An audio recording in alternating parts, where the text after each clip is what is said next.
Be informed. Be alert. The information you need to know about COVID-19 vaccine. Right here, right now, on The VAX.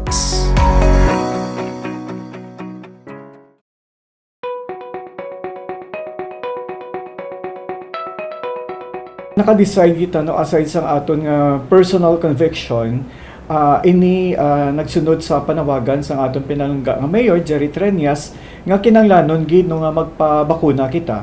Kag aside from that, isa kita ya ka frontliner no nga nagatrabaho kita ya sa isa ka hospital, private hospital.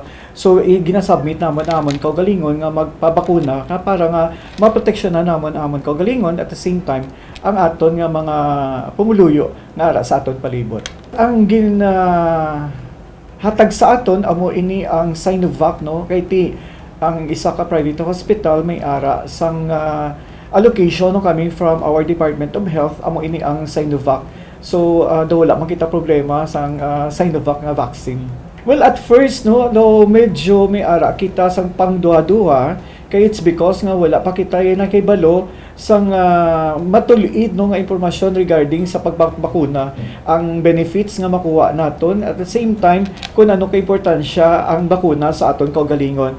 So wala na ako nagpangduha-duha sang nabalaan gid naton nga tulid kung ano ang benepisyo sang isa ka vaccine sa aton nga lawas. Well, at first no medyo nagtaas ang aton nga BP no. So prior sang aton nga vaccination naglabay kita sa series of screenings no kay para situate nga kinahanglan safe no ang pagbabakuna naton.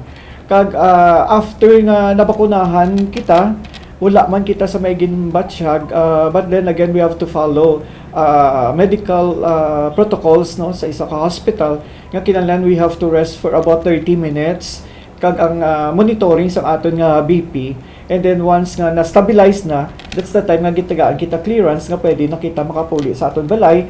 Kag ang advice is to have a rest no. So nagapahuway kita ayaanay pero the whole process no mahambal na ako nga very safe. Kag ari ako diri subong sa inyo tubangan nung mahambal na ako nga ang pagpabakuna na ako niya safe gid kaayo.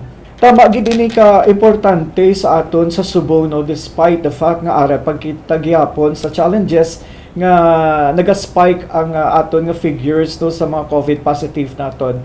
Ang pagpabakuna is to secure ourselves, to protect ourselves and to protect our family and as a whole no we are going to protect our community nga para nga manumbalik na sa normal ang pagginawi naton diri sa syudad sang Iloilo. Kag isa ini sa katungdanan nato no nga nagsumiter sa panawagan sang aton nga pinalangga nga Mayor Jerry Treñas nga kung pwede ang tanan magpabakuna. So here comes City Councilor Alan Zaldivar nga nagsumiter gid sang iya kaugalingon nga magpabakuna.